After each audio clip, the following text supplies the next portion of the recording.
இந்த கிளீன் ஸ்ரீலங்கா நாம ஆரம்ப முதல் கிழமையில சந்திச்சு பேசணும். இப்ப அதுல சத்தமே இல்லாம போயிட்டு என்ன நடக்குதா? இல்ல கிளீன் ஸ்ரீலங்கா என்ற விடயம் நான் நினைக்கிறேன் நேற்றைய தினம் 4ஆம் தேதி எங்களுக்கும் இந்த இண்டிபெண்டன்ட் டேக்கு வரக்கூடிய வாய்ப்புகள் சந்தர்ப்பங்கள் உங்களுக்கு அதுல ஒரு அநீதி இழைக்கப்பட்ட விடயம் கேள்விப்பட்டு நான் உங்களுடைய வீடியோ பார்த்தேன். அது உண்மையிலேயே தவறான விதத்திலே அந்த அதிகாரி நடந்திருப்பாராய்னா அந்த அதிகாரிக்கு எதிரான நடவடிக்கைகள் அநேகமாக அந்த துறை சார்ந்தவர்கள் சில நேரம் எடுத்துக்கொள்ள அந்த கிளீன் ஸ்ரீலங்கா என்ற ப்ரோக்ராம் அந்த தினத்திலே நாங்கள் எங்களுடைய தேவை வேலைகளை செய்து கொண்டிருக்கோம். நாங்கள் வந்து இண்டிபெண்டன்ட் டேயில் கலந்து கொள்ளாமல் கொழும்பு மாவட்டத்தில் இருக்கக்கூடிய பல வேலை திட்டங்களை தனிப்பட்ட ரீதியில் எங்களோட குழுக்களோடு இணைந்து குறித்த அந்த முனிசிபல் எம்எம்சி அல்லது சிஎம்சியில் உள்ளவங்களை பிடிச்சி அவங்கள மூலமாக நாங்கள் வேலை செய்துன்னு போகிறோம். அதை படம் காட்டி வேலை செய்யறது தேசிய மக்கள் சக்திகிட்ட இல்லை. நாங்கள் எங்களுக்கு உணர்ந்து எங்கள் நாட்டை நாங்கள் சுத்தப்படுத்தணும்ன்ற ரீதியில எல்லாருமே செயற்படும். அதுதான் கிளீன் ஸ்ரீலங்கா என்ற வேலைத்திட்டத்துக்குள்ள ஜனாதிபதியினுடைய அந்த ஆரம்ப நிகழ்வில் இது கிளீன் ஸ்ரீலங்கா நாட்டை சுத்தப்படுத்துறது மட்டுமல்ல, இதுல சகல துறைகளில் ஊழல்கள், அரசு திணைக்களங்கள்ல இருக்கிற சில குறைபாடுகள், இந்த மாதிரியான பல விஷயங்கள் இதுல கிளீன் செய்யப்படும் சொன்னாரு.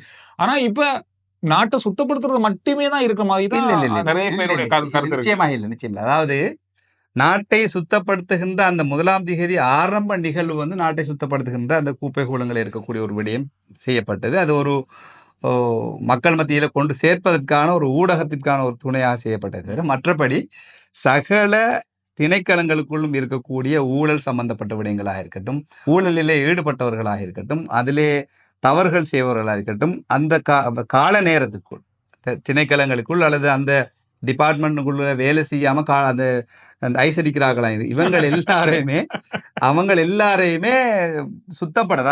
அவங்க உணர்றாங்க நாங்கள் செய்யறது பிள்ளை, நாங்கள் செய்யணும்ன்ற அடிப்படையில் வேலை செய்யணும். அப்போ என்ன வேலை செய்ய தொடங்குறாங்க கூட அந்த நிறுவனங்கள், அது அரசு நிறுவனங்களுக்குள்ள வரக்கூடிய அவுட்புட் வந்து வேகமாக வரும். அப்போ அந்த வேலைகள் நடந்துகிட்டு இருக்குது. அது பப்ளிசிட்டி பண்ணி கொண்டு வீடியோ காட்டி கொண்டு அந்த மாதிரியான இது படம் சோயில். இப்போ உதாரணத்துக்கு சொல்ல போனால் இன்றைய தினம் ரெண்டு எங்களுடைய பஞ்சிகாவத்த ஏரியாவுக்கு தோழர் விஜித ஹேரத் அவர்கள் வந்தார்கள். அவரிடம் சாதாரணமாக நம்ப முடியாத அளவுக்கு ஒரு ஊரில் இருக்கக்கூடியவர் எங்களுக்கு சாப்பாடு இல்லை என்ற ரீதியில் கதைக்கிறார். அவருக்கு ஒரு பாதுகாப்பு டிரைவர் மட்டும் தான் இருக்கு.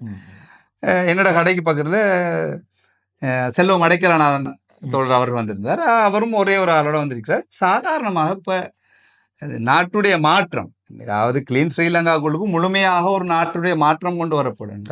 ஒரு பாராளுமன்ற உறுப்பினர் அல்லது ஒரு அமைச்சர் எந்தவித பாதுகாப்பும் இல்லாமல் சர்வசாதாரணமாக கடை தெருவிலே அணைந்து போகிறார், திரிகிறார் என்று சொன்னால் நாட்டிலே ஒரு மாற்றம் வந்திருக்கின்றது.